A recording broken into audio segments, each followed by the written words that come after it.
Assalamualaikum warahmatullahi wabarakatuh.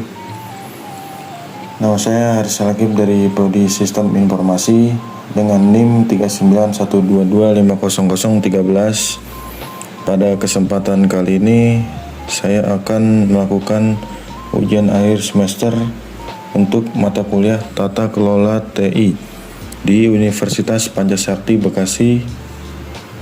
Jadi langsung saja kita ke tugasnya. Nah, di sini ada slide judul yaitu rancangan sistem tata kelola teknologi informasi di perusahaan. Jadi untuk selanjutnya saya langsung saja masuk ke materinya. Di sini ada tujuan tata kelola TI.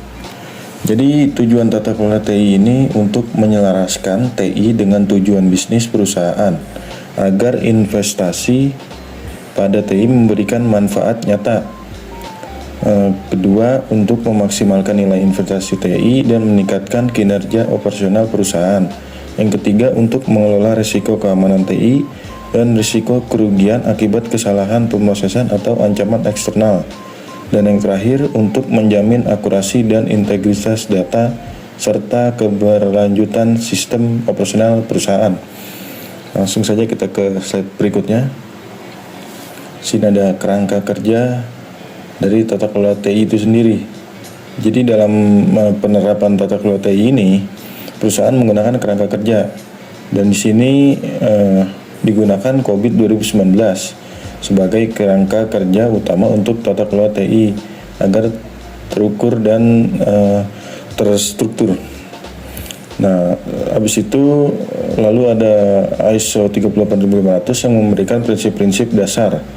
Kemudian ada ITIL V4 digunakan sebagai acuan manajemen layanan TI seperti pengaturan SLA dan service desk. Dan yang terakhir ada ISO 27001 digunakan untuk manajemen keamanan informasi. Jadi memastikan perlindungan terhadap data dari perusahaan. Next, ada standar tata kelola TI. Jadi pada slide ini saya akan menjelaskan standar terkait tata kelola TI ini. Yang pertama ada ISO 38500 berisi prinsip pengendalian dan tanggung jawab dalam tata kelola TI. Yang kedua ada ISO 27001 terkait pengamanan aset informasi, kontrol akses, dan pelaksanaan audit secara berkala. Dan juga ITIL versi 4 digunakan untuk pengelolaan layanan TI dengan penerapan best practice dan services level agreement. Dan juga COVID 2019 yang mengatur keseluruhan proses TI agar sejalan dengan tujuan bisnis dari perusahaan. Next. Nah, di slide selanjutnya ada pengendalian pemrosesan komputer, yang dimana ini ada 6.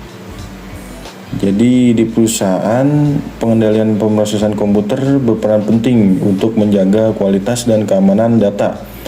Yang pertama, dilakukan kontrol input, yaitu validasi data yang masuk agar tidak terjadi kesalahan input. Yang kedua, kontrol pemrosesan dengan monitoring batch maupun transaksi real time. Dan yang ketiga, kontrol output dengan memeriksa hasil sebelum digunakan user. Lalu yang keempat itu ada kontrol akses dan atau kontrol akses menggunakan role based access control.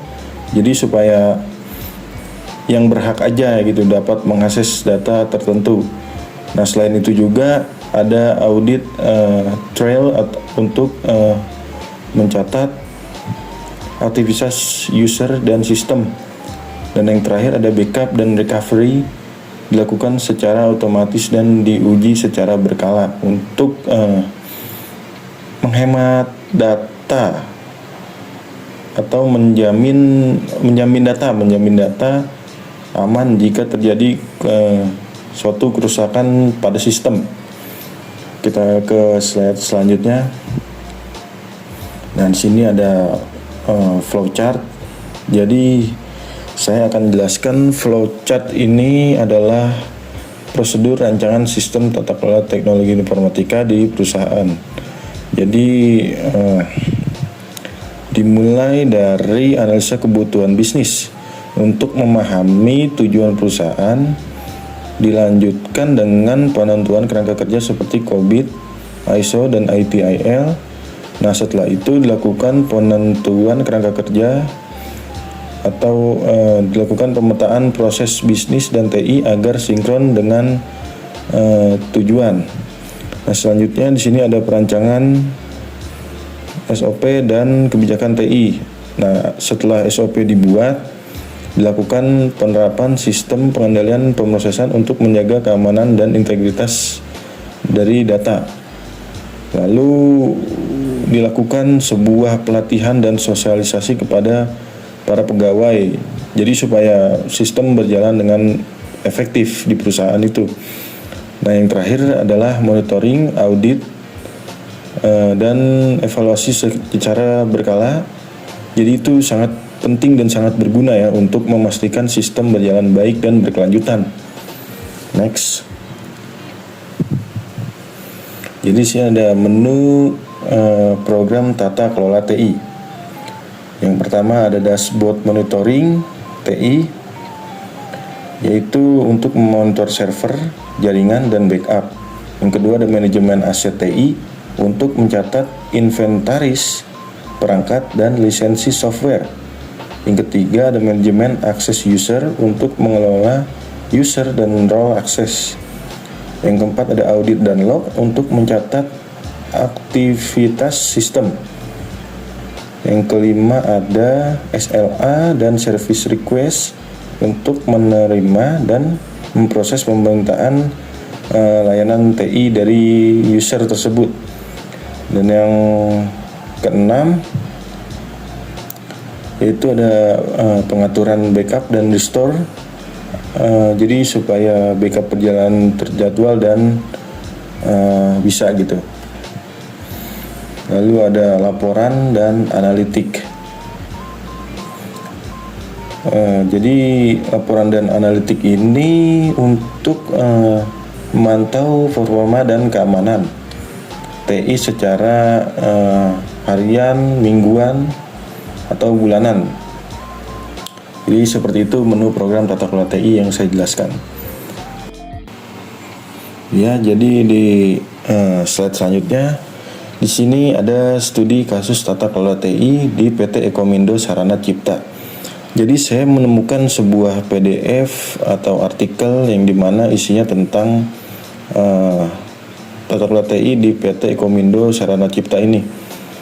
Nah, di sini saya sudah mengambil poin-poin penting dari PDF atau artikel tersebut, yang dimana profil perusahaan ini bernama PT Ekomindo Sarana Cipta, yaitu perusahaan yang bergerak di bidang penyedia layanan teknologi informasi, termasuk pengembangan aplikasi dan pengelolaan sistem untuk industri perbankan dan keuangan. Jadi perusahaan ini juga menangani operasional harian sistem perbankan milik klien, sehingga membutuhkan pengelolaan TI yang stabil, aman, dan terstruktur untuk menjaga kualitas layanan dan keamanan data dari nasabah. Nah, jadi saya akan ceritakan latar belakangnya. Seiring dengan meningkatnya kebutuhan pengelolaan sistem perbankan dan risiko keamanan data, jadi PT Ekomindo ini perlu melakukan tata kelola TI agar layanan berjalan dengan lancar, downtime dan dapat diminimalkan, dan juga penanganan masalah dapat terdokumentasi dengan cara yang sangat baik gitu. Nah, di sini lanjut kita ke sistem tata kelola yang digunakan di perusahaan PT Ekomindo ini yang setelah tadi saya baca. Jadi dia ini menggunakan COBIT 2019 karena memang memiliki struktur dengan struktur dengan domain yang lengkap gitu dan relevan dengan kebutuhan perusahaan dari PT Komindo ini. Nah, COBIT membantu perusahaan untuk melakukan alignment data atau alignment antara tujuan bisnis dengan pengelolaan TI, yaitu memaksimalkan delivery value, mengukur kinerja layanan TI serta melakukan pengelolaan risiko secara sistematis. Jadi domain yang difokuskan adalah deliver, service, dan support atau DSS yang mengatur operasional layanan TI harian seperti penanganan insiden, backup, dan keamanan layanan. Jadi seperti itulah sistem tata kelola yang digunakan oleh PT Komindo ini. Tapi ada permasalahan yang muncul dari apa yang dilakukan oleh PT Komindo ini. Jadi permasalahannya, sebelum implementasi tidak adanya prosedur format untuk penanganan insiden. Jadi proses backup masih manual, dan juga nggak konsisten, serta belum ada pemisahan antara insiden dan masalah atau problem management. Jadi penanganan menjadi lambat dan berisiko terjadi kehilangan dari data penting perusahaan. Tapi di sini ada solusinya, yaitu solusinya dengan cara merancang SOP penanganan insiden dan permintaan layanan, melakukan penjadwalan backup otomatis setiap hari, dan memisahkan alur proses antara insiden dan problem manajemen. Penerapan SOP ini juga mengacu pada domain DSS yang tadi saya jelaskan, COBIT 2019, untuk memastikan proses dari pengelolaan berjalan dengan efektif. Di sini ada prosedur tata kelola TI, atau bisa saya jelaskan di sini, bisa dilihat juga flowchart yang di kanan layar. Jadi saya jelaskan alur kerja yang diterapkan, yaitu dari pengguna ya melapor ke service desk, kemudian service desk membuat tiket laporan insiden. Nanti tim TI di sana akan melakukan analisis terhadap laporan tersebut, menyelesaikan masalahnya, meminta konfirmasi penyelesaian kepada user, kemudian tiket akan ditutup dan didokumentasikan ke sistem. Semua proses akan terpantau melalui dashboard monitoring dan akan dibuatkan laporan rutin sebagai bahan evaluasi nantinya.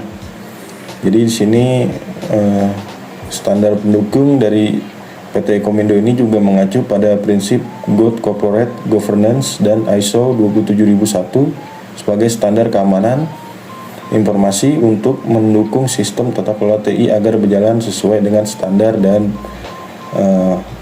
dengan standar industri. Jadi kesimpulan dari studi kasus tata kelola TI di PT Komindo Sarana Cipta. Tapi sebelum itu saya ingin menjelaskan lagi ke slide selanjutnya. Ada studi kasus tata kelola TI di PT Komindo Sarana Cipta, masih dengan yang tadi, tapi di sini ada kerangka kerja dan standar tata kelola TI-nya. Jadi saya jelaskan dari kerangka kerjanya menggunakan COBIT 2019. Mereka ini menggunakan COBIT 2019 sebagai standar dalam merancang sistem tata kelola TI mereka. Jadi COBIT 19 ini membantu perusahaan mereka untuk memastikan keselarasan antara kebutuhan bisnis dan dengan layanan TI. Alignment memastikan layanan memberikan nilai bagi perusahaan atau value delivery, serta melakukan manajemen risiko TI secara terstruktur gitu.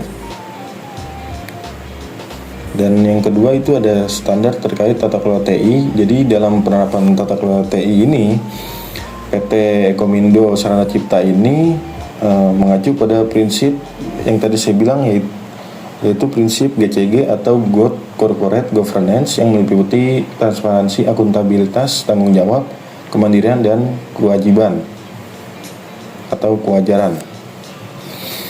Nah, di sini selanjutnya ada pengendalian proses komputer. Jadi pengendalian pemrosesan komputer yang diterapkan meliputi pembuatan dan penerapan SOP untuk penanganan insiden, prosedur backup data secara rutin untuk memastikan ketersediaan data, serta kontrol akses pengguna terhadap sistem TI agar keamanan data tetap terjaga. Selanjutnya ada flowchart atau menu program yang tadi sudah saya jelaskan di slide sebelumnya, yaitu dari user yang melapor ke service desk, melapor masalah ke service desk, kemudian petugas membuat tiket pada sistem. Nah, setelah itu tim TI akan melakukan analisis masalah dan selanjutnya sampai menghasilkan laporan otomatis sebagai bahan evaluasi dari manajemen. Jadi kita langsung saja ke slide penutup, yaitu kesimpulannya dari apa yang saya sampaikan tadi dengan di UAS mata kuliah Tata Kelola Teknologi Informasi Universitas Padasakti, yaitu kesimpulan yang bisa kita dapatkan di sini adalah penerapan dari sistem tata kelola teknologi informatika di perusahaan cukup membantu meningkatkan efektivitas dan efisiensi operasional serta memastikan proses TI berjalan selaras dengan tujuan bisnis perusahaan. Jadi seperti itu saja kesimpulannya. Kita next, dan ternyata segitu saja yang bisa saya jabarkan dalam UAS kali ini. Kurang lebihnya mohon maaf apabila ada suatu kesalahan atau dalam suara kurang jelas atau apapun itu, mohon dimaafkan. Saya Haris Anakib dari Prodi Sistem Informasi Universitas Padasakti dengan NIM 39122500013 pamit undur diri. Wassalamualaikum warahmatullahi wabarakatuh.